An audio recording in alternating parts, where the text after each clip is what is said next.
Marva, thank you for that reflection. Thank you very much. Thank you, Chrissy, for that story. This will be the last time I will be here when the choir is performing, so choir, it has been an honor and a pleasure to work with you in worship for the past year. Thank you.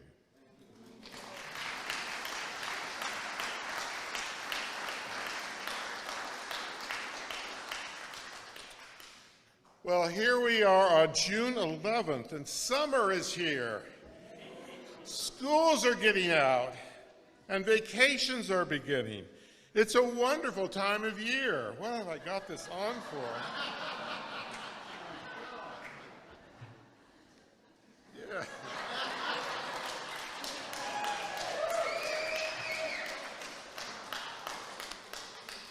So what childhood memories do you have of June? I remember smelling the air, walking home at the end of the last day of school at the beginning of summer. It was, and it still is, one of the greatest smells I have ever encountered, the smell of freedom in the summer. I look forward to a summer of swimming in the public pools, of feeling that cold water on my skin on a hot summer day.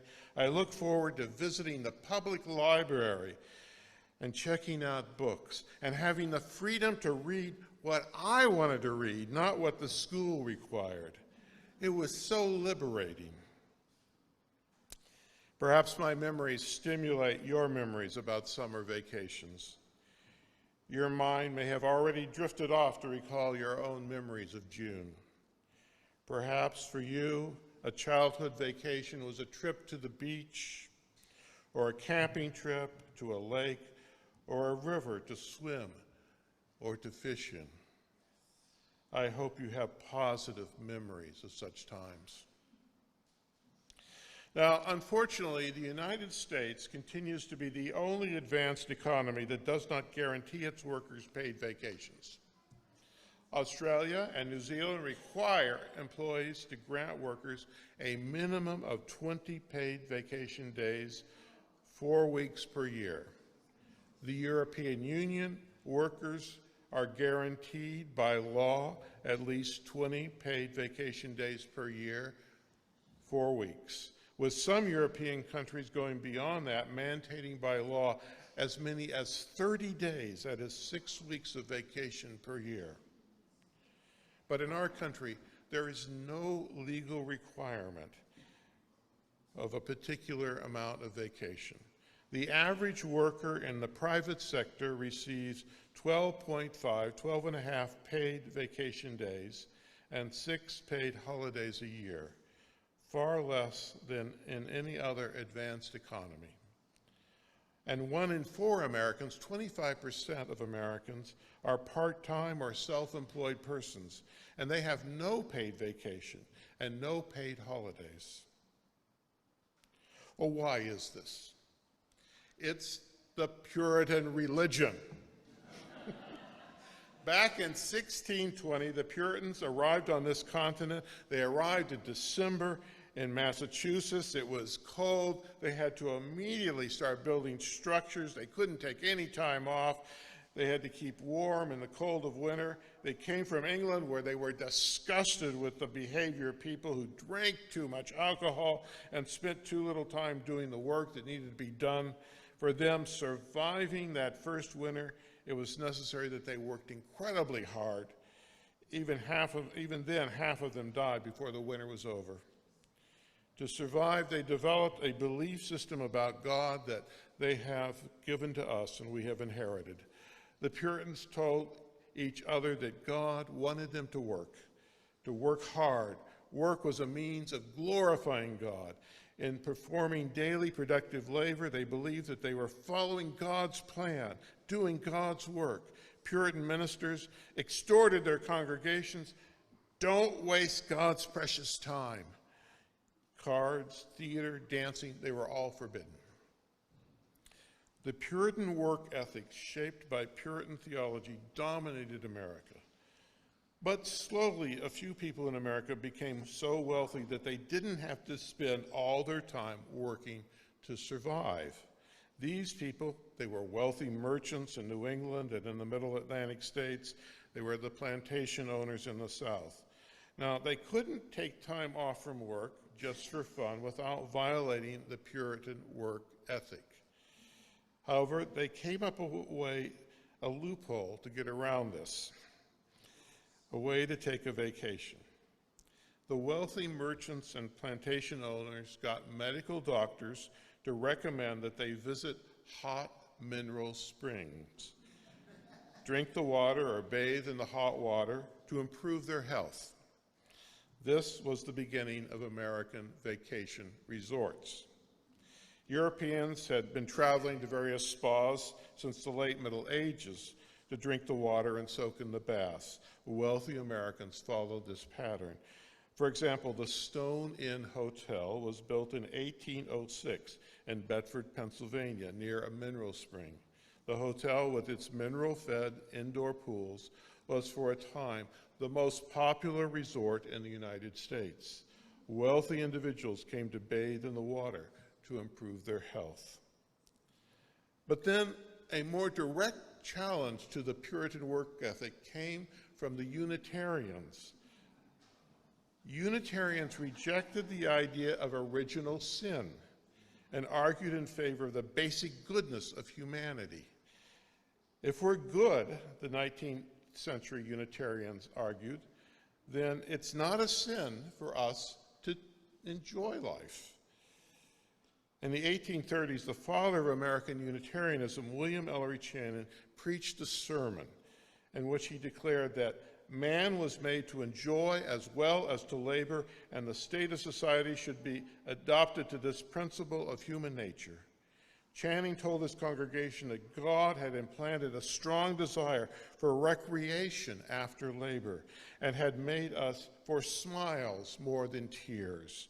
Play was important because it served to preserve the moral order.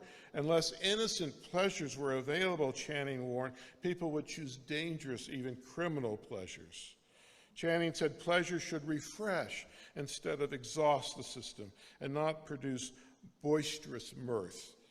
He approved of music, of lectures, dancing, and theater. Channing told his congregation that the right sorts of amusement would serve work instead of undermining it. They would send us back to our daily duties, invigorated in body and spirit. A similar message came 20 years later in the 1850s from the Congregational minister. Now, Unitarian and Congregational ministers came out of the Puritan tradition, so they're moving away from that you got to work all the time message. The Congregational minister, Reverend Henry Ward Beecher, in the 1850s, preached that leisure and relaxation could be a way to God. He wrote, "Thus to walk, to read now, and then some noble passage of, to read now and then some noble passage of some great heart, to fall off again to musing, to read again half aloud, or in the murmuring whisper of some holy poetry, thus to be transcendently happy. It is after long labor that such periods of rest become doubly sweet. For unwearied hours one drifts among the gentle, joyous sensations of thoughts." Well, to practice what he preached, Reverend Beecher and his family spent a 2-month vacation each summer in Lenox, Massachusetts. As the middle class grew in America in the years after the Civil War, so did the number of people who had paid vacations. In part because Washington, D.C. is so miserably hot in the summer, the federal government allowed its office workers a full month vacation each year. But most businesses only offered their white-collar workers a week a year, and blue-collar workers received no paid vacation until the 1920s. Now, Methodists responded to this interest in vacations by building religious resorts in places like Ocean Grove, New Jersey, and Rehoboth Beach, Delaware. Chautauqua was founded by Methodists in 1874 in New York State and it became the most famous of these educational resorts. They were inexpensive resorts with restrictions: no swimming on Sundays, no drinking, no gambling, no card playing, and no dancing. These religious resorts offered educational programs for children and adults. So this is still in the puritanical theme that you can't go out and really have fun, but you can take a week off to go hear lectures about God. Unitarian and Universalists established summer camps at Ferry Beach in Maine, Star Island off the coast of New Hampshire, and Murray Grove, about 80 miles east of here on the New Jersey coast. These religious resorts played a critical role in easing the emerging middle class into vacationing. At these places, people felt safe from the temptations of alcohol or gambling. The self-improvement resorts provided protection from the evil of idleness that was still associated with leisure.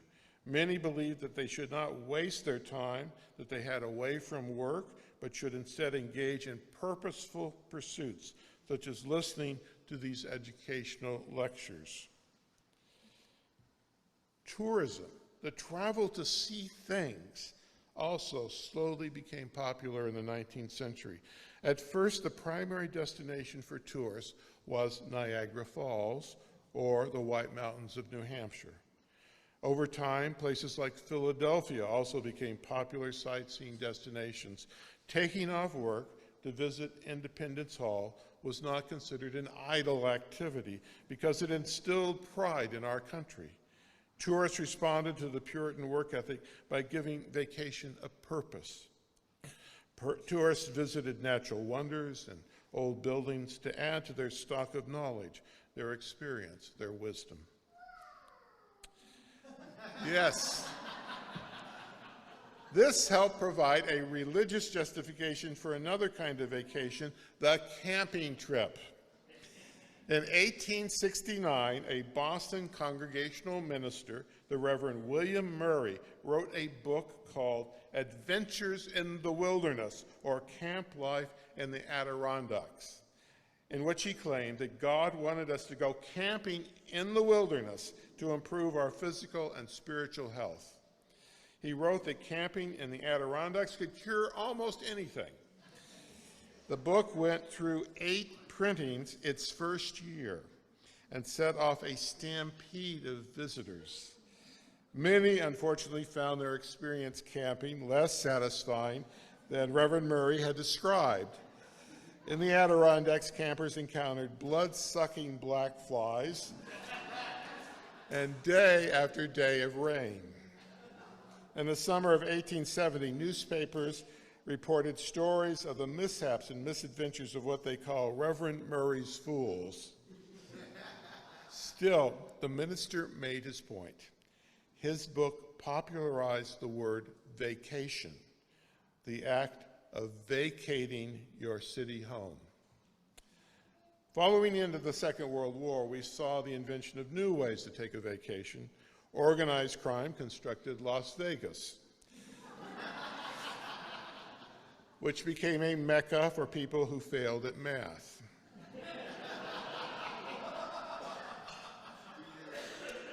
Disneyland was built in Anaheim, California, and opened in 1955. Disney World was opened in Orlando in 1971. It is a sign of Unitarian Universalist Puritan roots that we still hold on to, that although there are wonderful convention centers in Las Vegas, Anaheim, and Orlando, we've never held a Unitarian Universalist General Assembly in any entertainment capital. In keeping with our Puritan heritage, we meet in industrial cities like Pittsburgh. Now, in the 21st century, Americans continue to engage in a love-hate battle with our vacations. We want to take them, and we fear the consequences. Hard work is the virtue that built our nation. We fear that if we go away from work for too long, things may fall apart. Or if we go away from work for too long, everything may go fine without us. As a result, 500 years after the Puritans, adults who work full-time are given on average 12.5 days off, but they don't take it all. On average, they take only 11 of the vacation days that they're allocated. However, is all work and no play the purpose of life? Now, the Hebrew Testament says clearly that even God rested on the seventh day. And there's also a New Testament example of vacationing. It's hidden away in the Gospel according to Mark. For months, the disciples preached, they healed the sick, they cast out demons, they fed the multitudes with fish and loaves of bread, and naturally, they were very tired. Then it's recorded in Mark 6, 30 and 32. The apostles gathered around Jesus and told him all that they had done and taught.